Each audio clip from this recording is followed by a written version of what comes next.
دی debate میں خوش آمدید۔ آج ہم ایک کافی بڑے سوال پر بات کر رہے ہیں۔ کیا واقعی ایک بہترین اور کامیاب زندگی گزارنے کے لیے ہمیں بڑے مشکل اہداف طے کرنے چاہیے اور ان کے پیچھے بھاگنا چاہیے، یا پھر کیا اس مقبول سوچ میں کچھ ایسے خطرات بھی پوشیدہ ہیں جن پر ہم اکثر دھیان نہیں دیتے؟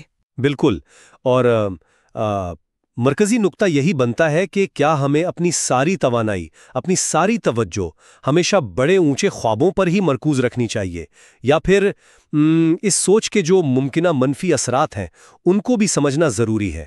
ہماری آج کی گفتگو، جیسا آپ نے کہا، فراہم کردہ مواد کے تجزیے پر ہی مبنی ہے۔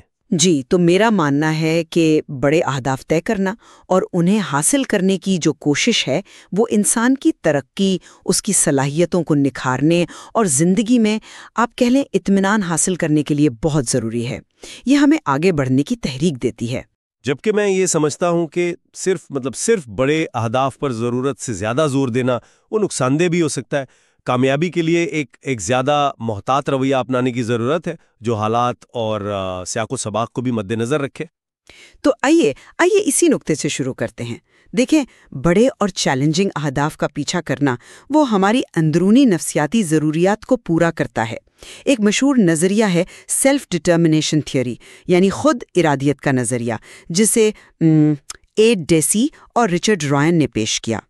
یہ کہتا ہے کہ ہم سب انسانوں کو بنیادی طور پر 3 چیزوں کی ضرورت ہوتی ہے: قابلیت یعنی کمپیٹنس، یہ احساس کہ ہم کچھ کر سکتے ہیں، پھر خود مختاری آٹونمی، یعنی اپنی زندگی کے فیصلے خود کرنے کا اختیار، اور تیسرا تعلق ریلیٹڈنس، یعنی دوسروں سے جڑے رہنا۔ تو جب ہم مشکل اہداف کے لیے کوشش کرتے ہیں اور انہیں حاصل کرتے ہیں تو ہمیں اپنی قابلیت اور خود مختاری کا ایک شدید احساس ہوتا ہے۔ یہ چیز سیکھی ہوئی مہارت یعنی لرنڈ ماسٹری کو جنم دیتی ہے۔ سیکھی ہوئی مہارت، اچھا، کیا آپ اس کی تھوڑی وضاحت کریں گے؟ مطلب یہ کیا ہے؟ جی ضرور، وہ ماہر نفسیات ہیں مارٹن سیلیگمن۔ انہوں نے تحقیق سے ثابت کیا کہ ہم پیدائشی طور پر شاید تھوڑے بے بس ہوتے ہیں، مشکلات سے گھبراتے ہیں، لیکن جب ہم چیلنجز کا سامنا کرتے ہیں اور ان پہ قابو پاتے ہیں تو ہم یہ سیکھتے ہیں کہ ہم قابل ہیں، ہم مسائل حل کر سکتے ہیں۔ اسی کو وہ لرنڈ ماسٹری کہتے ہیں، یعنی مشکلات پر قابو پا کر مہارت حاصل کرنا سیکھنا۔ تو بڑے اہداف ہمیں مجبور کرتے ہیں کہ ہم اپنی موجودہ صلاحیتوں سے آگے بڑھیں اور یہ مہارت سیکھیں۔ اس کے علاوہ ایک اور تھیوری ہے، گول سیٹنگ تھیوری، یعنی اہداف کے تعین کا نظریہ، جسے لاک اور لتھم نے پیش کیا۔ وہ بھی یہی کہتی ہے کہ مشکل اور واضح اہداف آسان یا مبہم اہداف کے مقابلے میں ہمیں بہتر کارکردگی دکھانے پر مجبور کرتے ہیں۔ ایک بڑا ہدف آپ کی توجہ مرکوز کرتا ہے، آپ میں امید پیدا کرتا ہے اور آپ کو کام کرنے کی یوں سمجھیں توانائی دیتا ہے۔ مثال کے طور پر آپ ڈارا ٹورس کو دیکھیں، جنہوں نے 41 سال کی عمر میں اولمپک میڈل جیتا۔ یہ ظاہر کرتا ہے کہ بڑے اہداف غیر معمولی کامیابیوں کا باعث بن سکتے ہیں۔ اس لیے میری نظر میں ذاتی ترقی اور اپنی بہترین زندگی بنانے کے لیے بڑے اہداف کا تعاقب ضروری ہے۔ میں آپ کی بات سمجھ رہا ہوں، اور یہ سچ ہے کہ بڑے اہداف وہ متاثر کن ہو سکتے ہیں یقیناً، لیکن میں اسے ایک مختلف زاویے سے دیکھتا ہوں۔ کیا ان بڑے اہداف پر حد سے زیادہ توجہ دینا کبھی کبھی اہداف کا بے قابو ہو جانا، یا جسے انگریزی میں گولز گون وائلڈ کہتے ہیں، اس کا باعث نہیں بنتا؟ یہ ایک مشہور خیال ہے جس پر ماہرین نے لکھا ہے کہ جب اہداف بہت بڑے ہوں اور ان پر دباؤ بہت زیادہ ہو تو لوگ غیر اخلاقی رویے اختیار کر سکتے ہیں، غیر ضروری خطرات مول لے سکتے ہیں، اداروں کا ماحول خراب ہو سکتا ہے، اور کام کرنے کا جو اصل جوش و جذبہ ہے وہ ختم ہو سکتا ہے۔ تاریخ میں ایسی کئی مثالیں ہیں، جیسے فورڈ پنٹو گاڑی کے حفاظتی نقائص جنہیں گاڑی کو جلدی مارکیٹ میں لانے کے چکر میں نظر انداز کر دیا گیا، یا بوئنگ 737 میکس کے حادثات جو ایک پرانے ڈیزائن کو تیزی سے اپڈیٹ کرنے کی کوشش میں ہوئے۔ ابھی حال ہی میں وہ ٹائٹن آبدوز کا حادثہ بھی سامنے آیا، جس کے بانی نے حفاظتی معیارات کو جدت کی راہ میں رکاوٹ سمجھا تھا۔ یہ سب آپ دیکھیں بڑے اہداف کے خطرناک نتائج تھے۔ آپ مثالیں تو درست دے رہی ہیں، لیکن کیا مسئلہ اہداف کا ہے یا ان کے حصول کے طریقے کا؟ کیا فرق یہاں نہیں ہے؟ یہی تو میرا نقطہ ہے. کیا یہ بڑے اہداف ہی بعض اوقات لوگوں کو غلط طریقوں پر مجبور نہیں کرتے؟ آپ وی ورک، تھیرانوس، اینڈرون جیسی کمپنیوں کے زوال کو دیکھیں. ان کے پیچھے بھی تو یہی کہانی ہے، بڑے غیر حقیقی اہداف اور ان کو حاصل کرنے کے لیے دھوکہ دہی. پھر ایک اور مسئلہ ہے، جب ہم صرف بڑے نتائج یعنی پرفارمنس گولز پر توجہ دیتے ہیں تو اکثر سیکھنے کے عمل یعنی لرننگ گولز کو نظر انداز کر دیتے ہیں. یعنی ہم یہ بھول جاتے ہیں کہ مقصد صرف نتیجہ حاصل کرنا نہیں بلکہ نئی چیزیں سیکھنا بھی ہے. وہ جولیا نامی ایک کاروباری خاتون کی مثال دی جاتی ہے جو اپنی پچھلی نوکری میں بہت کامیاب مینیجر تھیں، لیکن جب انہوں نے اپنا کاروبار شروع کیا تو وہ ناکام ہو گئیں. کیوں؟ کیونکہ انہوں نے نئی چیزیں سیکھنے یعنی لرننگ گول کے بجائے فوراً بڑے نتائج پرفارمنس گول حاصل کرنے کی کوشش کی. یہ رویہ احمقانہ ہمت یا سٹوپڈ گرٹ کو بھی فروغ دے سکتا ہے، مطلب بغیر سوچے سمجھے خطرات مول لینا. یا پھر خود غرض ہمت یعنی سیلفی گرٹ، جہاں انسان صرف اپنی کامیابی کا ڈھنڈورا پیٹتا ہے اور دوسروں کے کردار کو بھول جاتا ہے، جیسا کہ وی ورک کے بانی ایڈم نیومن کی مثال ہے. کبھی کبھی کافی اچھا یعنی گڈ انف، یا جسے ماہرین سیٹسفائسنگ کہتے ہیں، مطلب ایک قابل قبول حل پر اکتفا کرنا، وہ زیادہ دانشمندانہ ہو سکتا ہے. اور یہ بھی یاد رکھنا ضروری ہے کہ بڑے اہداف کا تصور ہر ثقافت میں یکساں نہیں ہے. جاپانی ثقافت میں مثال کے طور پر انفرادی کامیابی سے زیادہ اجتماعی ہاہنگی پر زور دیا جاتا ہے. میں سمجھتی ہوں کہ آپ خطرات کی نشاندہی کر رہی ہیں جو اہم ہے، لیکن آئیے حوصلہ افزائی اور توقعات والے نقطے پر واپس آتے ہیں. آپ نے کہا کہ بڑے اہداف غیر حقیقی توقعات پیدا کر سکتے ہیں. میں سمجھتی ہوں کہ وہ بلند حوصلہ افزائی پیدا کرتے ہیں. البرٹ بینڈورا کی سیلف ایفیکیسی تھیوری ہے، یعنی خود افادیت کا نظریہ. اس کا مطلب ہے آپ کا یہ پختہ یقین کہ آپ کوئی خاص کام کامیابی سے انجام دے سکتی ہیں یا دے سکتے ہیں. جب ہمیں یہ یقین ہوتا ہے تو ہم زیادہ کوشش کرتے ہیں، مشکلات سے نہیں گھبراتے. بڑے اہداف اسی یقین کو بڑھانے میں مدد کرتے ہیں. یہ ہمیں احساس دلاتے ہیں کہ ہم اپنی موجودہ حدوں سے آگے جا سکتے ہیں. یہ وہی لرنڈ ماسٹری ہے جس کی ہم نے بات کی. مشکلات پر قابو پا کر ہی ہم اپنی قابلیت پر یقین کرنا سیکھتے ہیں. تو یہ مایوسی نہیں بلکہ خود اعتمادی پیدا کرتا ہے. آپ نے جھوٹی فضیلت یا فو ایکسلنس کی بات کی، جیسے یونیورسٹیوں میں گریڈز کا بڑھ جانا. دیکھیں، یہ مسئلہ اہداف کا نہیں بلکہ نظام کا ہے.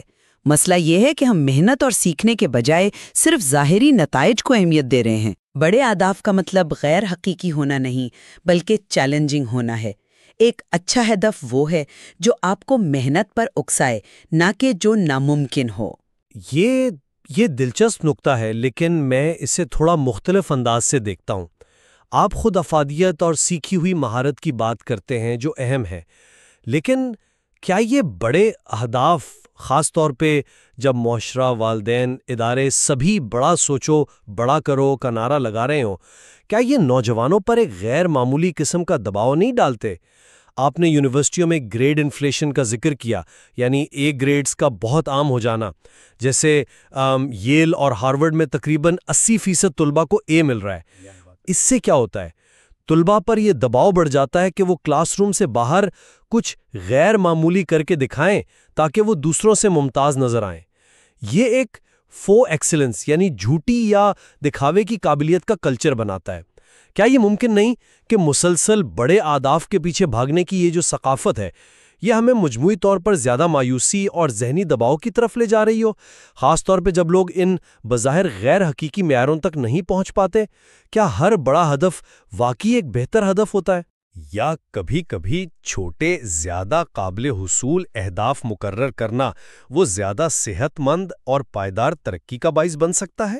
آپ کا نقطہ اہم ہے کہ غیر حقیقی دباؤ وہ واقعی نقصان دہ ہو سکتا ہے، لیکن اگر ہم تاریخ دیکھیں تو بڑے چیلنجز نے ہی اکثر بڑی ترقی کو جنم دیا ہے.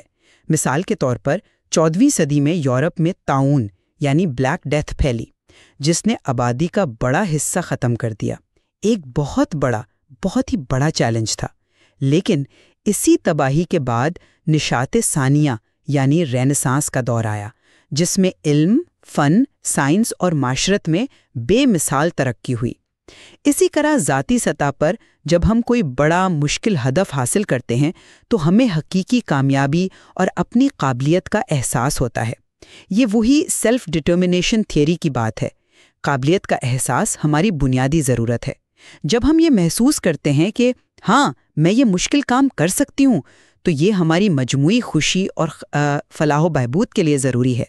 خطرات ضرور ہیں، میں مانتی ہوں، لیکن ان سے بچنے کا حل اہداف کو چھوٹا کرنا نہیں بلکہ اہداف کے حصول کے طریقے کو بہتر بنانا ہے، یعنی منصوبہ بندی، اخلاقیات اور سمجھداری سے کام لینا۔ بڑا ہدف بذات خود مسئلہ نہیں بلکہ اس کا بے سوچے سمجھے یا غلط طریقے سے پیچھا کرنا مسئلہ ہے۔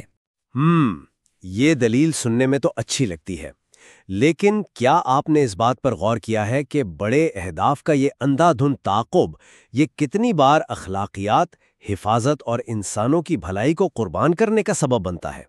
یہ گولز گون وائلڈ کی مثالیں یہ صرف چند الگ تھلگ واقعات نہیں ہیں۔ Ford Pinto, Boeing 737 Max, Titan آبدوز، ان سب میں مشترک کیا تھا؟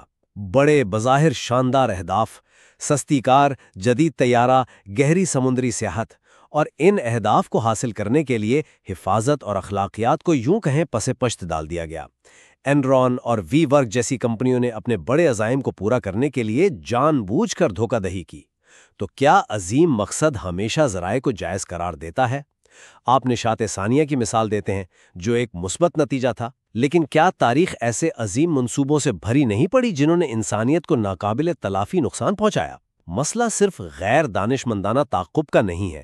بعض اوقات اہداف خود اتنے بڑے اور دباؤ والے ہوتے ہیں کہ وہ نظام کو بگاڑ دیتے ہیں اور لوگوں کو غلط راستے پر ڈالنے کا سبب بنتے ہیں۔ کیا یہ خطرہ نظر انداز کیا جا سکتا ہے؟ میں سمجھتی ہوں کہ آپ کہاں سے آ رہے ہیں، لیکن یہاں انفرادی عزم اور ہمت، جسے انگریزی میں گرٹ کہتے ہیں، اس کے کردار کو نظر انداز نہیں کیا جا سکتا۔ ماہر نفسیات ہیں اینجلا ڈکورتھ، انہوں نے گرٹ پر بہت تحقیق کی ہے۔ گرٹ کا مطلب ہے کسی طویل مدتی مقصد کے لیے شدت، جذبہ اور ثابت قدمی، یعنی مشکلات کے باوجود ڈٹے رہنا۔ ان کی تحقیق بتاتی ہے کہ کامیابی کے لیے گرٹ اکثر قدرتی قابلیت یا ٹیلنٹ سے بھی زیادہ اہم ہوتا ہے۔ آپ میٹ فٹز کے پیٹرک کی مثال لیں۔ وہ ایک پروفیشنل گولفر ہیں جن کا قد دوسرے بہترین گولفرز کے مقابلے میں کم ہے۔ انہوں نے اپنی اس جسمانی حد کو پہچانا اور پھر ڈیٹا اور سائنس کی بنیاد پر انتہائی منظم طریقے سے اپنی ٹریننگ کی۔ انہوں نے کوچز رکھے، نیوٹریشنسٹ، دماغی حکمت عملی کے ماہرین کی مدد لی اور سب سے بڑھ کر اپنا بے پناہ وقت اور محنت لگائی۔ نتیجہ، وہ دنیا کے بہترین گولفرز میں شامل ہو گئے۔ یہ انفرادی عزم، گرٹ اور ایک بڑے ہدف پر توجہ مرکوز کرنے کی طاقت ہے۔ یہ لرن ماسٹری اور سیلف ایفیکیسی کی عملی مثال ہے کہ آپ اپنی حدود کو پہچان کر بھی صحیح حکمت عملی اور محنت سے بہت آگے جا سکتے ہیں۔ میں انفرادی عزم اور گرٹ کی اہمیت سے انکار نہیں کر رہا، بالکل نہیں، لیکن کیا کامیابی صرف اسی پر منحصر ہے؟ آپ نے ڈکورتھ کی تحقیق کا حوالہ دیا جو اہم ہے، لیکن کیا ہم دوسرے عوامل کو مکمل طور پہ نظر انداز کر سکتے ہیں، جیسے سماجی تعلقات، ریلیشن شپس، ثقافتی اقدار، کلچرل کانٹیکسٹ، صنفی اختلافات، جینڈر ڈفرینسز اور معروضی حالات، یعنی وہ حالات جو ہمارے اختیار سے باہر ہیں؟ وہ کیرولائن ایڈمز ملر نے اپنی کتاب میں برج فریم ورک کا ذکر کیا ہے جو ان تمام پہلوؤں کو مد نظر رکھنے کی بات کرتا ہے۔ مثال کے طور پر شیلی گیبل کی تحقیق بتاتی ہے کہ جب ہم اپنی کوئی کامیابی یا خوشخبری دوسروں کو سناتے ہیں تو ان کا رد عمل ہماری حوصلہ افزائی پر گہرا اثر ڈالتا ہے، یعنی اچھے تعلقات اہم ہیں۔ ثقافتی طور پر دیکھیں تو جیسا میں نے پہلے کہا، جاپانی معاشرہ انفرادی بڑی کامیابی کے بجائے اجتماعی ہم آہنگی کو زیادہ اہمیت دیتا ہے۔ ان کے لیے خوشی کا مطلب دوسروں سے جڑا ہونا ہے، تو ان کا اہداف کا تصور مغربی تصور سے مختلف ہو سکتا ہے۔ صنفی اختلافات بھی ہیں۔ تحقیق بتاتی ہے کہ کام کی جگہ پر اکثر مردوں اور عورتوں کو مختلف پیمانوں پر پرکھا جاتا ہے۔ ان کے لیے کامیابی کے راستے اور رکاوٹیں مختلف ہو سکتی ہیں۔ تو سوال یہ ہے کہ کیا یہ بڑے اہداف اور گرٹ کا تصور ہر کسی کے لیے، ہر ثقافت میں، ہر صورتحال میں یکساں طور پر موزوں اور قابل حصول ہے، یا یہ بھی مخصوص سماجی اور ثقافتی حالات کا نتیجہ ہے؟ یہ بات درست ہے کہ سیاق و سباق کانٹیکسٹ بہت اہم ہے، لیکن گول سیٹنگ تھیوری کا بنیادی اصول پھر بھی اپنی جگہ قائم ہے۔ لاک اور لیتھم نے واضح کیا کہ اعلیٰ مخصوص کارکردگی کے اہداف یعنی پرفارمنس گولز بہترین نتائج کا باعث بنتے ہیں۔ پرفارمنس گولز وہ ہوتے ہیں جہاں آپ کو کام کرنے کا طریقہ پہلے سے معلوم ہوتا ہے، آپ کے پاس مہارت ہوتی ہے، جیسے ایک تجربہ کار سرجن کا آپریشن کرنا یا ایک ماہر پائلٹ کا جہاز اڑانا۔ ان صورتوں میں ایک مشکل اور واضح ہدف مقرر کرنا، مثلاً آپریشن کا وقت کم کرنا یا پرواز کو زیادہ مؤثر بنانا، وہ کارکردگی کو بہتر بناتا ہے۔ اس کی ایک عملی مثال چیک لسٹ کا استعمال ہے۔ اتل گوانڈین اپنی کتاب دی چیک لسٹ مینیفیسٹو میں بتایا کہ کیسے ہسپتالوں میں سادہ چیک لسٹ استعمال کرنے سے سرجری جیسی پیچیدہ کارکردگیوں میں غلطیاں کم ہوئیں اور نتائج بہتر ہوئیں۔ اسی طرح ناسکار کار ریسنگ میں ڈرائیور جیف گورڈن کی ٹیم نے اپنی پٹ سٹاپ روٹین، جو ایک پرفارمنس گول ہے، اسے تیز کرنے کے لیے معمولی تبدیلیاں کیں، جیسے ہاتھ کے اشارے استعمال کرنا۔ اس سے چند سیکنڈز بچیں، لیکن ان چند سیکنڈز نے گورڈن کو کئی ریسیں جتوانے میں مدد دی۔ تو جب آپ جانتے ہیں کہ کیا کرنا ہے تو ایک بڑا مخصوص ہدف آپ کو اپنی بہترین کارکردگی دکھانے پر اکساتا ہے۔ میں آپ کی بات سے بڑی حد تک متفق ہوں کہ جب مہارت پہلے سے موجود ہو تو پرفارمنس گولز مؤثر ہو سکتے ہیں، لیکن میری اصل تشویش یہ ہے کہ بڑے اہداف پر فوری کارکردگی دکھانے کا جو دباؤ ہے وہ اکثر سیکھنے کے عمل یعنی لرننگ گولز کو نقصان پہنچاتا ہے۔ لرننگ گولز وہ ہوتے ہیں جہاں مقصد نتیجہ حاصل کرنا نہیں بلکہ نئی مہارتیں یا حکمت عملی سیکھنا ہوتا ہے۔ لاک اور لیتھم نے خود ان کی اہمیت کو تسلیم کیا ہے۔ جولیا کی کہانی یاد کریں، جو کامیاب مینیجر تھیں لیکن بطور کاروباری ناکام ہوئیں۔ کیوں؟ کیونکہ انہوں نے نئے کاروبار کے تقاضوں کو سمجھنے اور سیکھنے یعنی لرننگ گول کے بجائے فوراً اپنی پرانی کامیابی کو دہرانے اور نتائج حاصل کرنے یعنی پرفارمنس گول کی کوشش کی۔ جب ہم کسی نئی یا پیچیدہ صورتحال میں ہوتے ہیں تو وہاں سیکھنا زیادہ اہم ہوتا ہے۔ فوری نتائج کا دباؤ ہمیں تجربہ کرنے، غلطیاں کرنے جن سے ہم سیکھتے ہیں اور نئی راہیں تلاش کرنے سے روک سکتا ہے۔ کیا یہ بڑے اہداف حاصل کرو، جلدی کرو مالا کلچر ہمیں اکثر ایسی صورتحال میں نہیں ڈال دیتا جہاں سیکھنے کی گنجائش کم ہو جاتی ہے اور ناکامی کا خوف بڑھ جاتا ہے؟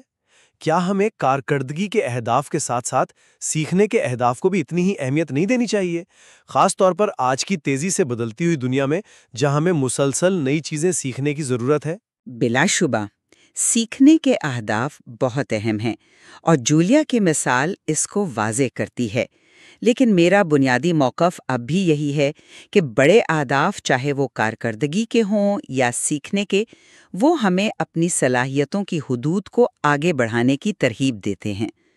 ایک بڑا سیکھنے کا ہدف بھی اتنا ہی طاقتور ہو سکتا ہے جتنا کہ ایک بڑا کارکردگی کا ہدف۔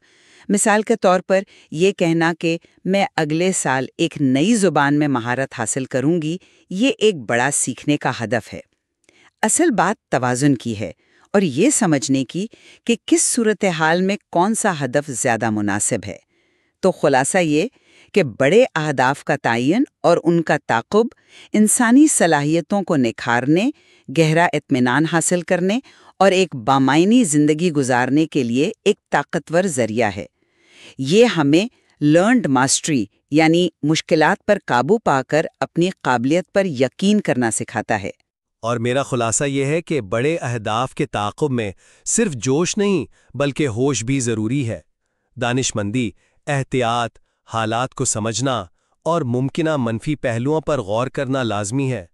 گولز گون وائلڈ جیسے خطرات سے بچنے کے لیے، سیکھنے کے عمل کو اہمیت دینے کے لیے اور اپنی صحت، فلاح و بہبود اور اخلاقیات کو مقدم رکھنے کے لیے یہ ضروری ہے۔ تبھی حقیقی اور پائیدار کامیابی حاصل کی جا سکتی ہے، اور کبھی کبھی کافی اچھا یا گڈ انف بھی بہترین حکمت عملی ہو سکتی ہے، خاص طور پر جب وسائل محدود ہوں یا کسی ناکامی کے بعد دوبارہ کھڑا ہونا مقصود ہو۔ تو ہمارے درمیان واضح طور پر کچھ بنیادی نکات پر اختلاف رائے موجود ہے۔ کیا بڑے اہداف حوصلہ بڑھاتے ہیں یا غیر حقیقی دباؤ ڈالتے ہیں؟ کیا یہ کامیابی کا لازمی راستہ ہے یا ان میں سنگین خطرات پوشیدہ ہیں؟ کامیابی میں انفرادی عزم کا کردار زیادہ ہے یا حالات اور سماجی عوامل کا؟ اور کارکردگی پر زور دینا بہتر ہے یا سیکھنے کے عمل کو اولویت دینی چاہیے؟ بالکل، اور یہ بحث ظاہر کرتی ہے کہ یہ موضوع کتنا کثیر الجہتی ہے۔ مختلف زاویوں سے غور کرنے سے ہی ہم اس کی گہرائی کو سمجھ سکتے ہیں، اور یقیناً اس پر مزید سوچ بچار اور تحقیق کی ہمیشہ گنجائش رہے گی۔ آج کی گفتگو کا مقصد کسی حتمی فیصلے پر پہنچنا نہیں تھا، بلکہ اس اہم سوال کے مختلف پہلوؤں کو آپ کے سامنے رکھنا تھا۔ جی، امید ہے کہ ہمارے سامعین کو اس گفتگو سے اپنی سوچ کو مزید وسعت دینے اور خود کوئی نتیجہ اخذ کرنے کے لیے کچھ کارآمد نکات ملے ہوں گے۔ دی ڈیبیٹ میں شامل ہونے کا شکریہ۔